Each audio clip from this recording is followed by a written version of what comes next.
চট্টগ্রামে আশুরা পালনের খোঁজ খবর জানাতে যুক্ত হচ্ছেন সহকর্মী রাজীব বড়ুয়া।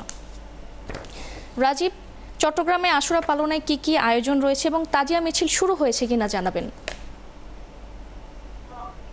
চট্টগ্রামের সদরঘাটের ইমাম বারগা থেকে একটু আগে এখানে মাটিয়া এবং ব্রিজ শেষ হলো এবং এখান থেকে তাজিয়া মিছিলের জন্য প্রস্তুতি চলছে। একটু পরে এখান থেকে তাজিয়া মিছিল বের হবে। আপনি জানেন যে মহরম হচ্ছে ইসলামী বর্ষপঞ্জির প্রথম মাস, যেটিকে আসলে বরকত এবং রহমতের মাস বলা হয়। পাশাপাশি এটি আসলে একটি শোকেরও মাস এবং এই মাসেই আমরা জানি যে যে হযরত মুহাম্মদ সাল্লাল্লাহু আলাইহি সাল্লামের দৌহিত্র হযরত ইমাম হোসেনকে কুফাবাসী যখন আমন্ত্রণ জানায় কুফায় যাওয়ার জন্য, তখন তিনি ৭২ জন সঙ্গী নিয়ে তিনি মদিনা থেকে কুফার দিকে রওনা দেন এবং সেখানে ফোরাত নদীর তীরে সেনাবাহিনী সদস্যরা তাদেরকে ওখানে আটকিয়ে রাখে এবং তাদেরকে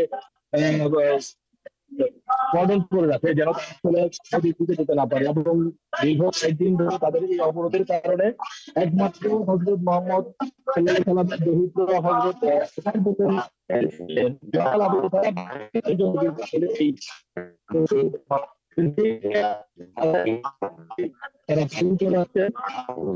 এখানে ইমাম বারগার প্রধান যিনি সমন্বয় আমজাদ হোসেন, তিনি বলছেন যে আসলে মুসলমানদের মধ্যে যে ভ্রাতৃত্ববোধ সেটি আসলে জাগ্রত করতে হবে। এখানে শুধুমাত্র শিয়া সুন্নির যে বিভেদ সেটি আসলে চলবে না। এই ভ্রাতৃত্ববোধ না থাকার কারণে বর্তমানে আমরা দেখছি যে মুসলিম বিশ্বে বিভিন্ন সময়ে যে তারা আক্রমণের শিকার হচ্ছে। বিশেষ করে আপনি জানেন যে ফিলিস্তিনে এবং ইরানে এখন যে আমেরিকা তারা যে মৃত্যুযজ্ঞ চালাচ্ছে, সেই মৃত্যুযজ্ঞের বিরুদ্ধে আসলে এখানে সবাইকে এক থাকতে হবে। আসলে পুরো মুসলিম বিশ্বকে তারা এক থাকার আহ্বান জানিয়েছেন। ফলে এই যে